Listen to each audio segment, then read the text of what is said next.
Today we are going to discuss about kinematics. That is, the object is in motion, we want to describe its motion completely, which we call as kinematics. In this we have two parts, motion in a straight line, motion in a plane. ఇప్పుడు మనం శుద్ధ గతి శాస్త్రం గురించి నేర్చుకోబోతున్నాం ఫిజిక్స్లో first ఇయర్లో. దీంట్లో మనం రెండు భాగాలు ఉన్నాయి. ఒకటి ఒక సరళ రేఖ వెంబటి చలనము, అదేవిధంగా ఒక తలంలో చలనం. ఈ రెండు భాగాలుగా మనం నేర్చుకుంటాం వీటిని. So we are going to understand this motion of a body in a straight line first. So to start with this one, we have to know what is a vector quantity and a scalar quantity. మనం సదిశలు అదిశలు గురించి మనం తెలుసుకోబోతున్నాం. ఈ ఫిజిక్స్ని మనం తేలిగ్గా అర్థం చేసుకుంటాం కోసం వెక్టార్స్ అండ్ స్కేలార్స్ విభజించాం. ఫిజికల్ క్వాంటిటీస్ని, భౌతిక రాశుల్ని. సదిశ అంటే దిశ కలిగిన దాన్ని సదిశ అంటారు. అంటే ఒక car 30 km/h towards north it is moving అంటే డైరెక్షన్ కూడా ఇచ్చాం కాబట్టి అది వెక్టార్ క్వాంటిటీ. ఒక కారు 30 km/h నార్త్ దిశ వైపు, ఉత్తర దిశ వైపు చలిస్తుంది అంటే దిశ కూడా ఇచ్చాం కాబట్టి అది వెక్టార్ క్వాంటిటీ అయింది, సదిశ రాశి అయింది.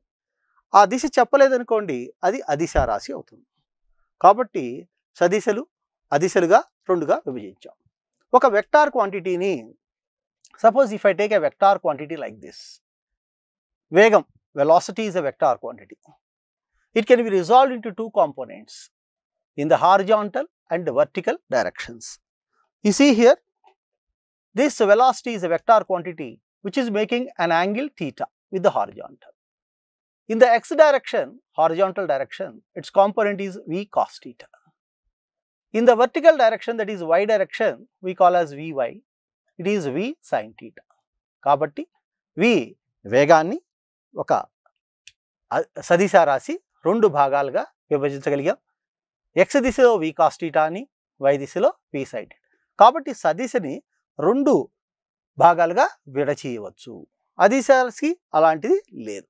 కాబట్టి వెక్టార్ క్వాంటిటీ యొక్క ఫెసిలిటీ అది. ఎందుకు అంటే ఫిజిక్స్ని తేలిగ్గా అర్థం చేసుకుంటాం కోసం ఈ రకంగా వెక్టార్స్ని, స్కేలార్స్ని మనం నిర్వచించాం. Now we're going to understand about displacement and distance. మనం ఇప్పుడు ఒక స్థానభ్రంశాన్ని, దూరాన్ని తెలుసుకోబోతున్నాం. స్థానభ్రంశం ఏంటి, దూరం అంటే ఏంటో చూద్దాం. ఇప్పుడు రెండు బిందువుల మధ్య ఏ మరియు బి అనే రెండు బిందువులు తీసుకున్నానండి. ఒక వస్తువు ఏ నుంచి బికి ఈ పదంలో, పదం నెంబర్ 1లో ప్రయాణం చేసింది. రెండవది ఈ మార్గంలో చెలించింది, ఇది రెండో మార్గం. మూడోది ఈ మార్గంలో చెలించింది, థర్డ్ పార్ట్. సో ఇక్కడ తొలి బిందువు, the initial point is A, the final point is B, but they travelled in different paths. Path number 1, path number 2, path number 3. ఈ ఉదాహరణలో మనం ఏం చేస్తున్నామంటే ఒక వస్తువు ఏ నుంచి బికి ప్రయాణం చేయడం చూపిస్తున్నాం. ఇక్కడ 3 పదాలు ఉన్నాయండి, 1, 2, 3 పదాలు. ఇక్కడ మొదటి దాంట్లో ఇది నిజమైన ప్రయాణం చేసిన మార్గం, ఇది కూడా ఆ వస్తువు ప్రయాణం చేసిన నిజమైన మార్గం. ఇటువంటి మార్గాన్ని మనం ఏమంటామంటే డిస్టెన్స్ అంటాం. దూరము డిస్టెన్స్. సో డిస్టెన్స్కి, దూరానికి ఉదాహరణ 1 కానీ 2 కానీ 3 కానీ. అంటే ఒక వస్తువు ప్రయాణం చేసిన ఆ మార్గాన్ని మనం దూరము అంటాం. The path travelled, the actual path travelled by the body is called distance. మరి డిస్ప్లేస్మెంట్ అంటే ఏ నుంచి బికి ప్రయాణం చేసిన ఉన్న కనిష్ట దూరం, the minimum distance, the shortest distance measured from A to be is called displacement. కాబట్టి ఈ 3 ఎగ్జాంపుల్స్లో 1 అనేది ఎప్పుడు కూడా డిస్ప్లేస్మెంట్, స్థానభ్రంశాన్ని చూపిస్తుంది. So displacement is a vector quantity because the direction is given from A to be. స్థానభ్రంశం అనేది సదిశ రాశి. ఎందుకని? దాని దిశను ఎవరిచ్చారు? మనమేమి ఇస్తున్నాం ఏ రకంగా ఏ నుంచి పీకి. It is a vector quantity. The path number 1 is only displacement in all the cases. But 1, 2, 3 are examples of distance. The actual path traveled by the body is called distance, which is a scalar quantity, whereas the shortest path from A to B is called displacement. All these two are having the same units, meters. Meter is a unit for this distance or displacement. So the shortest path is called displacement. Actual path is called distance. కాబట్టి వస్తువు నిజముగా ప్రయాణించిన మార్గాన్ని మనం దూరము అంటాము. వాటి మధ్య ఉన్న కనిష్ట మార్గాన్ని మనం స్థానభ్రంశం అంటారు. అదండి తేడా. Next is I want to take an example of distance and displacement, taking an example of body moving along the circumference of a circle of radius r. So here a body is moving along the circumference of a circle of radius r. O is the center here. Here the body is moving along the circumference of a circle in the anti-clockwise direction. Let this point is A, let this is B, C and D. I want to understand what is the distance and displacement in different cases. The first case I take it as from A to B. If the body is traveling from A to B and the distance or this radius of the circle is r, then I want to calculate the distance. Distance is the actual path. కాబట్టి దూరం అనేది నిజముగా ప్రయాణించిన మార్గము అంటే ఈ మార్గం arc. So ఇదంతా మొత్తము సర్కంఫరెన్స్లో 1/4 వంతు. So 1/4 of 2πr is a distance. Whereas the displacement means the shortest path. What is the shortest path? This is the shortest path. So this is nothing but the hypotenuse of this one. So it is nothing but the Pythagoras theorem. It is nothing but r√2. So the displacement of this one is r√2 is the displacement. So the shortest path is the displacement from A to B, whereas the arc, this 1/4 of the circumference, that is this arc, is the distance. కాబట్టి దూరం అనేది మొత్తము దీని వృత్త పరిధిలో 4వ వంతు ఉంటుందండి. ఇది దీనికి కర్ణము పైథాగరస్ సిద్ధాంతం ప్రకారం ఇది ఎంత అవుతుందంటే r√2 అవుతుంది. అదేవిధంగా రెండవ ఎగ్జాంపుల్ తీసుకుందామండి. Second example. What is second example here? If the body is travelling from A to C, ఇక్కడ దాకా వస్తే A to C, what is going to happen? A to Cకి వస్తే ఏం చేస్తావు చూద్దాం. Now from A to C, if I take it, this is the arc. So the distance is nothing but total circumference is 2πr. In that only I want half. So half of 2πr. What is the displacement? It is the shortest path. From A to C, shortest path is nothing but this diameter. అంటే వ్యాసము 2r.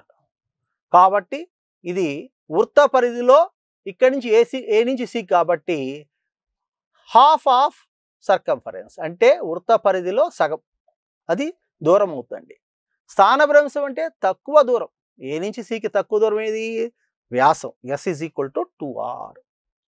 ఈ విధంగా మనం అర్థం చేసుకోవచ్చు ఏది స్థానభ్రంశము ఏది దూరము అని. అదే థర్డ్ ఎగ్జాంపుల్ తీసుకుంటున్నానండి. ఇక్కడ I'm taking third example. What is the third example? If the body travels from A to D, అంటే ఈ రకంగా ఇక్కడికి వచ్చేసింది. మళ్ళా స్థానభ్రంశం ఇదేనండి. కానీ దూరం అంటే ఈ మొత్తం. The distance is 3/4 of the circumference. So what is the distance in the case? 3/4 of circumference 2πr. దూరం అనేది 3/4 వంతు దేంట్లో? వృత్త పరిధిలో. మరి స్థానభ్రంశం అండి? The displacement is the shortest path. Again, it is nothing but by the Pythagoras theorem, it is r√2. So r√2 is the displacement, whereas the distance is 3/4 of the circumference, that is 2πr into 3/4. So I am going to take the next example. It is the fourth example on this same thing. If the body completes one rotation, that is A to B, completing one rotation. If it is completing one rotation, what is going to happen? It's coming to the same point. What is the displacement? Displacement becomes 0. Because is coming to the same place, the shortest path is 0. స్థానభ్రంశం అనేది 0 అయిపోతుందండి. ఇక్కడ స్థానభ్రంశం ఉండదు. మరి దూరం ఎంత అవుతుంది? The distance is nothing but total circumference of the circle. వృత్త పరిధి మొత్తము అంటే 2πr. 2πr is the distance traveled by the body, whereas s is the displacement. Here displacement is 0. What is the other example I can give where displacement is 0? If a body is projected vertically upwards, it's going and coming back. So when body is going up and down, what is the displacement? 0. But what is the distance traveled? Going up, let it be h, and going down, that is h, that is 2h. It was given in the EAMCET examination. If a body is projected vertically upwards with a velocity of 10 meters per second, what is the displacement? Answer is 0. No data is required because it is coming to the same position. So this is an example for where displacement is 0, but the distance will be there, something will be there. In this case of this one, the distance is nothing but 2h, whereas displacement is nothing but 0.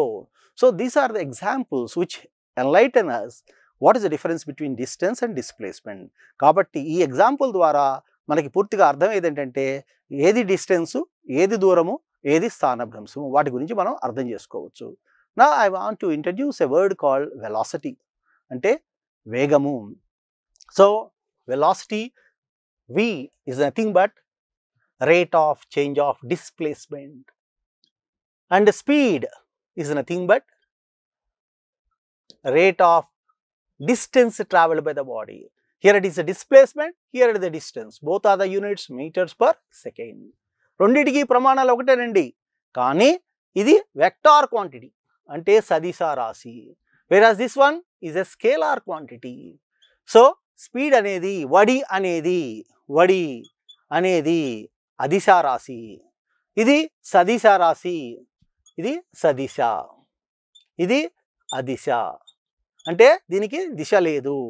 అంటే ఒక car 30 km/h towards north వెళ్తుంది అని చెప్పాం, అప్పుడు అది వేగం అయిపోతుంది.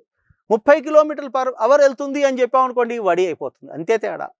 So స్థానభ్రంశం యొక్క రేటునే వేగం అంటాం, దూరం యొక్క రేటునే వడి అంటాం. అది డిఫరెన్స్ అండి. ఇప్పుడు మనకి average speed or average velocity, average speed or average velocity అని అనుకోండి. అంటే మొత్తము దూరము బై మొత్తము కాలం. అదే యావరేజ్ వెలాసిటీ అని అనుకోండి, మొత్తము స్థానభ్రంశము బై మొత్తము కాలము, total distance by total time, total displacement by total time. కాబట్టి సరాసరి వడి, సరాసరి వేగము, ఈ రకంగా మనం రాసుకోవచ్చు అండి. కాబట్టి మనం ఇప్పుడు సరాసరి వడి, సరాసరి వేగం గురించి మనం నేర్చుకోబోతున్నాం. Here we're going to discuss about one example, a beautiful example on average velocity. Suppose a body is traveling half the distance, let it be x, this is also s, and with the velocity u, and the next half with the v. What is the average velocity? That is our problem. So half the distance is traveling with the s, and next half with the s, with the velocities u and v. What is the average velocity? కాబట్టి ఇక్కడ రెండు సమానమైన దూరాలు ను ఒక వస్తువు u వేగంతోను v వేగంతోను ప్రయాణిస్తే దాని సరాసరి వేగము ఎంత? దీనికి ఫార్ములా ఏంటంటే 2uv/u + v. దీనికి ఫార్ములా ఏంటి? 2uv/u + v. మనం ఎగ్జాంపుల్ తీసుకుందాం. ఏం ఎగ్జాంపుల్? సగం దూరాన్ని 40 kmph, మిగిలిన సగం దూరాన్ని 60 kmph ఒక వస్తువు ఒక సరళరేఖా మార్గంలో ప్రయాణం చేస్తే దాని సరాసరి వేగం ఎంత అని అడిగాడు. కాబట్టి ఫార్ములా ఏంటి? సరాసరి వేగానికి ఫార్ములా 2uv/u + v. ఈ formula 2 × 40 60/40 + 60, that is this is 100 అండి, 100. 2 40 60/100. We'll cancel this. So we are getting answer. It is 2448 kmph. Very good answer. So kmph. So what is the average velocity? 48 kmph. Here ఒక వస్తువు సగం దూరాన్ని 40 kmph, మిగిలిన సగం దూరాన్ని 60 kmph చేస్తే సరాసరి వేగం ఎంత అని అడిగాడు. ఎంత వచ్చిందమ్మా? 48 km/h వచ్చింది. ఇప్పుడు ఇంకొక ఎగ్జాంపుల్ తీసుకుందామండి. ఒక స్టూడెంటు తన ఇంటి నుంచి బయలుదేరాడండి. కాలేజీకి వెళ్ళాడు. ఒక కాలేజీకి వెళ్ళాడు అనుకుందాం. ఈ కాలేజీకి వెళ్ళి అది డి అనే దూరం, మళ్ళా వచ్చేసాడు ఇంటికి. వెళ్ళేటప్పుడు మీకు తెలుసు చాలా బాధగా వెళ్తాం, 40 kmph. మనం ఇంటికి వస్తున్నాం, చాలా స్పీడ్గా వచ్చేస్తాం ఆనందంగా, అమ్మయ్యా ఇంటికి వచ్చేస్తున్నాం అని. అలాంటప్పుడు సరాసరి వేగం ఎంత అని అడిగాడు, average velocity. Here a person is traveling from his house to college or school 40 kmph, coming back with 60 kmph. What is the average velocity, I am asking. So by the formula of 2uv by u plus v, I can say the answer is again same as 48 kmph, but answer is 0. But the answer is 0. In this case we said 48, but in this case answer is 0. Why? ఇక్కడ ఒక మనిషి ఇక్కడి నుంచి స్కూల్కి వెళ్ళాడు, school నుంచి మళ్ళీ వచ్చాడు, 40 kmph 60 kmph సరాసరి వేగం ఎంత అని అడుగుతున్నాడు. మనకి ఈ ఫార్ములా ప్రకారం ఎంత రావాలి? 48 రావాలి. కానీ ఆన్సర్ ఏం చెబుతున్నాం? 0. ఎందుకో చెప్పగలరా? కారణం ఇక్కడ స్థానభ్రంశము, displacement 0. When the displacement is 0, velocity is 0. Therefore, here average velocity becomes 0. But average speed, suppose if you ask to calculate average speed, then average speed will be again same formula, that is 48 kmph. Because ఇక్కడ నేను ఏం చేయాలనుకుంటున్నానంటే, stress చేయాలనుకుంటున్నానంటే, ఇది వడి అనేది అదిశ రాశి, దిశతో సంబంధం లేదు, కానీ ఇది మాత్రం దిశ కావాలి. Because it's a vector quantity. So ఇక్కడ స్థానభ్రంశము, డిస్ప్లేస్మెంట్ ఈజ్ 0.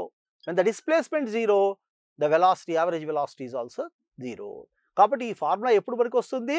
స్థానభ్రంశము 0 కానప్పుడు, లేదా వస్తువు ఒకే దిశలో ప్రయాణం చేస్తున్నప్పుడు ఈ ఫార్ములా కరెక్టే. దేనికి? యావరేజ్ వెలాసిటీకి. If not, it becomes 0. So this is importance in the case of average speed or velocity. Now I am going to explain, if the body is moving with the changing velocity or speed, then we have a word called acceleration. Initially it has a velocity v naught and final velocity is v in a time of t. So the rate of change of velocity is called acceleration. కాబట్టి వేగములోని మార్పు రేటుని త్వరణము అంటారు. ఎప్పుడైతే tea కాలము డినామినేటర్లో ఉంటుందో దాన్ని rate అంటారు. వేగములోని మార్పు రేటుని త్వరణం అంటారు. దీనికి units metre per second square. Some people call it as a meter second to the power of -2. So acceleration is a vector quantity. Now if a body is moving with a constant velocity or uniform velocity, if it is a body is moving with a uniform velocity, if a body is moving with a uniform velocity, constant velocity, then the acceleration becomes 0. That is, there is no change. If there is a change, then to describe the motion of a body, we require 4 equations which we call as equations of motion. The first equation is v is equal to u plus at. The second one is s is equal to ut plus half at square. The third one is v square minus u square is equal to 2as. Sn is nothing but the distance traveled in the nth second is u plus a by 2 into 2n minus 1. These are the 4 equations of motion which explains the motion of a body completely. So these are the equations of motion. ఒక వస్తువు త్వరణతో ప్రయాణం చేస్తున్నప్పుడు దాన్ని మొత్తముగా విశదీకరించాలి అంటే, దాని యొక్క పదాన్ని మనం చెప్పాలి అంటే, మనం దాని యొక్క స్థితిని తెలుసుకోవాలి అంటే మనకు కావలసిన 4 సమీకరణాలని వీటిని ఈక్వేషన్స్ ఆఫ్ మోషన్ అంటారు. ఏది? v is equal to u plus at, s is equal to ut plus half at square, v square minus u square is equal to 2s, Sn is equal to u plus a by 2 into 2n minus 1. n అంటే nవ సెకనులో ప్రయాణించిన దూరము, nth second. కాబట్టి ఈ equations ఉపయోగించి ఒక వస్తువు సమ త్వరణముతో ప్రయాణం చేస్తుంటే దాని యొక్క పూర్తి వివరాలను చెప్పగలిగే సమీకరణాలు ఈ 4 ఉపయోగించవచ్చు. Now we want to understand about these equations in our daily life, how to do it. Now we have an equation like this one. Suppose an example, I take an example here. V is equal to 16 minus 7 x, suppose. I want to calculate, suppose it is the root of. I want to calculate acceleration of this body. So this first example is revealing that this equation is resembling one of the equations of motion, that is this equation. I square both sides. V square is equal to 16 minus 7x, or V square minus 16 is equal to minus 7x. So I can rewrite this one as V square minus 4 square is equal to, it is what is that, 2as2 into minus 7 by 2 into x. So here the initial velocity will be 4 and acceleration is minus 7 by 2. So it is resembling this of this equation. Hence, using that one in the model of this equation, I can calculate the initial velocity acceleration. ఇక్కడ మనం ఉదాహరణ చూస్తున్నామండి. V is equal to root of 16 minus 7x అని ఇచ్చాడు. దీంట్లో త్వరణం కనుక్కోమన్నాడు. దీని రెండు పక్కల వర్గం చేస్తే V square is equal to 16 minus 7x అని వచ్చిందండి. So V square minus 16x is equal to minus 7x. దీన్ని 4 square గా రాసుకున్నారండి. So V square minus 4 square is equal to AS ఫామ్లో పెట్టాను. ఇక్కడ A బదులు minus 7 by 2, రెండు కొట్టేస్తే minus 7x సరిపోయిందండి. కాబట్టి కంపేర్ చేస్తే ఈ సమీకరణంతో కంపేర్ చేస్తే ఇక్కడ U స్థానంలో 4 ఉంది, ఇక్కడ A స్థానంలో minus 7/2 ఉంది. కాబట్టి తొలి వేగము 4 అండ్ త్వరణం ఎంత అంటే minus 7/2. ఈ రకంగా మనం ప్రాబ్లమ్స్ చేయడానికి అనువుగా ఉంటుంది. అలాగే మనం ఇంకా డిఫరెంట్ ఈక్వేషన్స్ ఎలా చేస్తూ ఉంటామో ఈ కైనమాటిక్స్ను ఉపయోగించి మనం నేర్చుకోబోతున్నామండి. ఇక్కడ ఒక ఈక్వేషన్ ఇచ్చాడు. 2s is equal to, we have given an equation 2s is equal to 20t, it is 20t plus 5t square, it is equal to plus 5t square అనే సమీకరణం ఇచ్చాడండి. దీంట్లో మనకి ఏం కావాలంటున్నాడు, తొలి వేగం అడుగుతున్నాడు మరియు త్వరణాన్ని అడుగుతున్నాడు. చూడండి, ఇది ఈ సమీకరణాన్ని పోలింది. ఇక్కడ రెండుని ఇటు తీసుకొచ్చేద్దామండి. So s is equal to 20/2 into t plus 5/2 into t square. So s is equal to ut plus half at square మోడల్లో ఉందండి.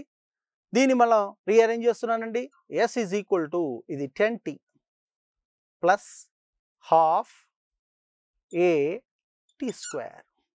కాబట్టి ఈ సమీకరణంతో పోలిస్తే u అంటే ఎంత వస్తుంది, 5. 5t, ut 5t, sorry, this is a 10, sorry, I'm sorry, here it is 10.